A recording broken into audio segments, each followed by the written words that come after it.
இப்போ எப்படின்னா எந்த வழிபாட்டை பண்ணாலும் சரி அது எப்படி இருக்குதுன்னு தெரியாது. ஏன்னா நான் ஜின்ன வணங்குறதால நான் சொல்றேன். பணம் எப்படி வரும்னாக்கா, காலம்புறா கஷ்டப்படுறோம், போறோம் வரோம், நம்மளால ஒன்றும் செய்ய முடியலன்றவங்க ஒரு ஜின்னு ஒரு வீட்டுக்கு வந்துட்டாவே எல்லா எலெக்ஷன்லையும் தோல்வியே அடைஞ்சிட்டேன், நிறைய நஷ்டமா இருக்குது, என்னால் இனிமேல் வாழவே முடியாது, இந்த எலெக்ஷன் நான் ஜெயிச்சே ஆகணுன்றவங்க அவங்களுக்கு மாந்திரிகம் இருக்கிறது எப்படி அவங்களுக்கு நாங்கள் காட்டுறதுன்னா, 10 வருஷமோ 20 வருஷமோ அவங்களால விடுபட முடியாத பிரச்சனை எங்ககிட்ட வந்தால் ஒரு 2 நாளில் சரி பண்ணுற பாருங்க, அப்போ அவங்களே ஒத்துக்கணும். ஸோ ஹாய் ஹலோ வணக்கம் மக்களே. ஸோ நிறைய பேர் வந்து கேட்டிருந்தீங்க, இந்த மாதிரி வந்து ஜின் பார்த்திபன் சாரோட வீடியோஸ் எல்லாம் நிறைய பார்த்துருக்கோம் அப்படின்னு சொல்லிட்டு, ஏன் வந்து உங்களோட சேனலில் நீங்கள் போடல அப்படின்னு சொல்லி கேட்டிருந்தீங்க. ஸோ இன்னைக்கு சாரை ரொம்ப ரிக்வஸ்ட் பண்ணி நம்மளோட சேனலுக்கு இன்டர்வியூ கொடுக்க வச்சிருக்கோம். வணக்கம் சார். வணக்கம். எப்படி இருக்கீங்க? நல்லா இருக்கும் சார். ஆக்சுவலாக நம்மளோட டீனா சேனலோட நேயர்களுக்காக நீங்கள் வந்து அவ்வளோ தூரம் கிளம்பி வந்து நீங்கள் வீடியோ கொடுத்ததுக்கு ரொம்ப சந்தோஷப்படுறேன் சார். ஆக்சுவலாக உங்ககிட்ட டீட்டெயில்டாக கேட்கணும் நிறைய விஷயங்கள். இந்த ஜின் அப்படின்றது என்னன்னு சொல்லிட்டு ஃபஸ்ட்டு நேயர்களுக்கு சொல்லுங்கள். ஜின் என்றது நமக்கு கடவுளுக்கு நிகரான ஒரு சக்தி. என்னைக்கு தேவை காலங்களுக்கு என்னென்னு பார்த்தீங்கன்னா, கோவிலுக்கு போகாமல் யாரும் இல்லை, கடவுளை வணங்காத யாரும் இல்லை, அவங்களுக்கெல்லாம் பிரச்சனைகள் உடனே தீர்றது கிடையாது. மாதக்கணக்கில் அங்கேயே இருக்கிறவங்கலாம் கூட உண்டு.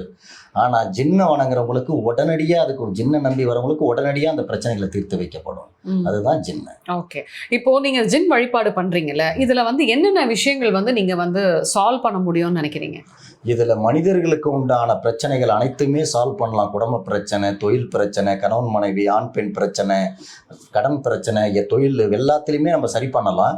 இதில் என்ன பிரச்சனைகள்னா, செய்வனையால் பாதிக்கப்பட்டிருந்தா உடல் நோயிட்டு ரொம்ப நாளாக முடியாதவங்க அவங்களெல்லாம் உடனடியாக நம்ம சரிப்படுத்தி தீர்வு கொடுக்கலாம். அதாவது இந்த செய்வனையால் உடல்நிலை பாதிப்புனா அது என்ன மாதிரி பாதிப்பு சார்? இப்போது செய்வனையால் பாதிக்கிறவங்களுக்கு அது அனுபவங்கள் நிறைய உண்டு. ஏன்னா அந்த கை கால் வராமல் பண்ணுவாங்க, உடம்பு சோம்பல் தனமாக இருக்கும், எழுந்திரிச்சு எந்த சிந்தனையும் இருக்காது. நல்லா வேலைக்கு போகிறவங்க கூட கம்முன்னு ரெஸ்ட் எடுத்துக்கிட்டு அந்த இதே விட்டுடுவாங்க. அந்த ஆர்வங்கள் குறைஞ்சிரும், எதுக்கும் சிந்தனை, பிள்ளை குட்டி இருக்கிறாங்க நினப்பு வராது, வேறு போக்கில் ஏதாவது போதை வஸ்து கிஸ்துக்கிட்டு போவோம், தேவையில்லாத வேலைக்கெல்லாம் பண்ணிக்கிட்டு இருப்பாங்க. ஆனால் வேலை வெத்திக்கு போய் 10 ரூபா சம்பாதிக்க மாட்டாங்க. அதுக்கு அடுத்தது பார்த்தீங்கன்னா, அந்த நோய் நொடின்னு ஒன்று வரும், கை கால் இழுக்கிறது, ஒரு மனவியாதி மாதிரி வந்து ஒரே இடத்துல உட்காந்துட்டு கிடக்கு, பல பிரச்சனைகள் உருவாகும் மனிதர்களுக்கு. புதுசாக அது என்ன சொல்லணும்னா, மருத்துவ ரீதியாக போய் ஹாஸ்பிட்டலில் போய் காட்டினா ஒன்றுமே இருக்காது. ஆனால் இவருக்கு கை வரல, கால் வரல, ஒரு மாதிரி இருக்குன்னா எதை யாராலையும் ஒன்றும் பண்ண முடியாது. அந்த மாதிரி சூழ்நிலை தான் இதை வந்து மாந்திரிக ரீதி முறையில் பாதிப்பு ஏற்படுறது. ஓகே, இப்போ ஒரு சில பசங்க வந்து பார்த்தீங்கன்னா தப்பான வழியில் போவாங்க. போதை வஸ்து ஒன்று இந்த மாதிரி ட்ரக்ஸ் எடுப்பாங்க, இல்லாட்டி வந்து ஏதாவது லேடிஸ் கிட்ட போய் லாக் ஆகிடுவாங்க. அவங்க பார்த்தீங்கன்னா ஒரு மாதிரி அசம்பந்தமாக இருப்பாங்க, எந்த வேலையிலையும் ஒரு நாட்டம் இல்லாமல் ஒரு மாதிரி இருப்பாங்களே. ஸோ அதெல்லாம் நீங்கள் கியூர் பண்ணுவீங்களா? எல்லாமே இது காலகாலமாக இருக்கிறது தானே, அது இப்போன்னு இல்லை, பசங்கன்றது இல்லை, அதை வந்து ஆரம்பிச்சாச்சு. இது இப்போ வந்து எவ்வளோ பேர் வந்து அந்த மாதிரி தான் இன்றைக்கி காலகட்டத்துக்கு இருக்கிறாங்க. தேவையில்லாத அப்பா அம்மா படிக்க வச்சு ஒரு இடத்துக்கு வேறு வேலைக்கு அனுப்பிச்சா கூட அங்கே போய் போதை வஸ்து பயன்படுத்திக்கிட்டு ஒரு படிக்க வெளிநாட்டில் போய் கூட இப்போ ஒரு பையன் வீரே இறந்து போயிட்டான். அந்த ஆந்திராவில் சேர்ந்த ஒரு பையனுக்கு, அமெரிக்காவில். இது வந்து நிறைய வந்து நடக்குது நாட்டில். அப்பா அம்மா படிக்க ஒரு ஹாஸ்டலில் தங்க வச்சாலோ, இல்லை ஒரு வேலைக்கு வெளியூருக்கு போனாலோ, எங்கே போனாலும் இங்கேயும் நடக்குது, வெளிநாட்டிலையும் நடக்குது. இது வந்து வெளிநாட்டிலே இதை கனடா ஹாஸ்டல் எனக்கு கால் நிறைய வரும், இந்த மாதிரி பண்ணுறாங்க என் பையன் அந்த மாதிரின்ட்டு. அந்த மாதிரி வந்து உலகம் பூரா அது நடக்கிறது தான். அதெல்லாம் நம்ம சரி பண்ணிட வேண்டியது. இப்போ இந்த ஜின் வழிபாடு எப்படி பண்ணணும்? ஏன்னா நம்மளோட வீடியோஸ் பார்த்துட்டு ஒரு சில பேர் கேட்குறாங்க, சார் மட்டும்தான் இந்த ஜின் வழிபாடு பண்ண முடியுமா, ஏன் நார்மலாக இருக்க நம்மலாம் பண்ண முடியாதான்னு கேட்குறாங்க. ஸோ ஜின் வழிபாடு யாரெல்லாம் பண்ணலாம், அதுக்கான முறைகள் ஏதாவது இருக்கா?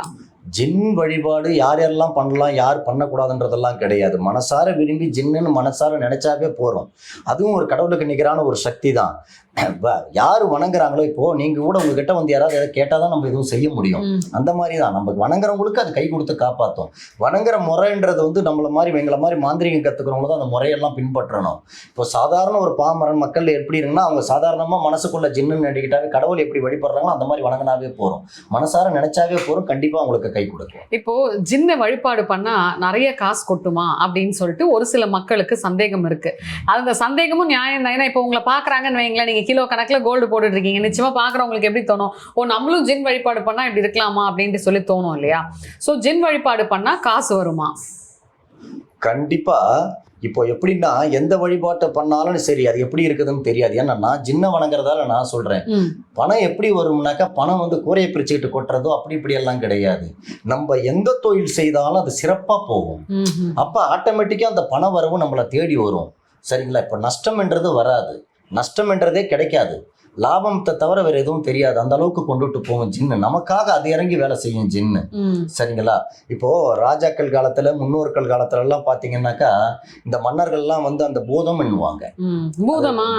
அதை வசியப்படுத்தி ஒரு பெரிய பெரிய பாறையில ஒரு இது கட்டுறது, மனுஷர்களை தூக்க முடியாது. அந்த ஜின் தான் அதை தான் செய்கிறது. அந்த வேலைகள், அந்த கட்டடம் கட்ட அது இதுக்குன்னு பயன்படுத்தினாங்க அந்த காலத்துல. இப்போ அதை நம்ம பயன்படுத்திக்கிறோம், வேற ஒன்றும் கிடையாது. நம்ம முன்னுக்கு போவோம், நம்ம தொழில் நல்லபடியா இருக்கும், நம்ம உடம்பு ஆரோக்கியமா பார்த்துக்கவும், நம்ம செல்வ செழிப்போட வாழவும் தான் அதை ரெடிப்படுத்திக்கிறது. சரி, ஓகே. இப்போ இந்த ஜின் வழிபாடு பண்றப்போ ஏதாவது, இப்போ உதாரணத்துக்கு சொல்லணும்னா, இப்போ ஐயப்பன் சாமியை வழிபாடு செய்யறாங்கன்னா சுத்தபத்தமா இருக்கணும்.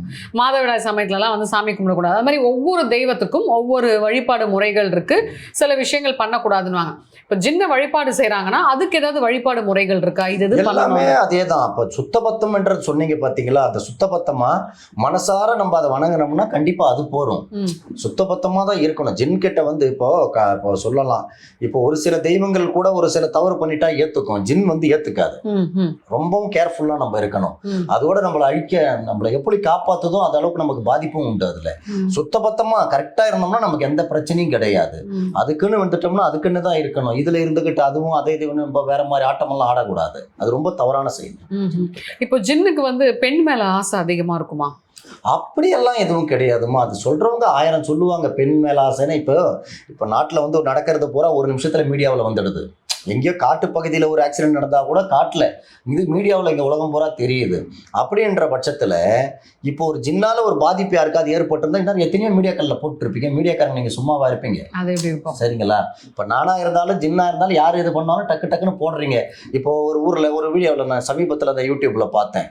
தானாகவே ஒரு பொருள் போகுது, அது மறையுது, அதை வந்து ஒரு பேய் இருக்கிறதா காட்டினாங்க. அந்த மாதிரி இன்னைக்கு எதையுமே வெட்ட வெளிச்சத்துக்கு கொண்டு வந்துருவாங்க இன்னைக்கு மீடியாக்காரங்க. அப்படின்ற பட்சத்தில் ஜின்னு ஒரு பெண்ணை ஆசைப்படுது போல, அப்படி கிடையாது. அது ஆசைப்படுறதுன்றது ஒரு பெண்ணை வந்து அது ஒரு பெண்ணோ ஒரு ஆணோ பொதுவாக இப்போ நமக்கு ஒரு குழந்தைய பிடிச்சாலோ அதுக்கு என்ன கேட்டாலும் வாங்கி தரம் இல்லையா, அந்த மாதிரி அது பார்த்துக்கிறத தவறா பண்ண பிடிக்கும்ன்றது அது ரொம்ப தவறு.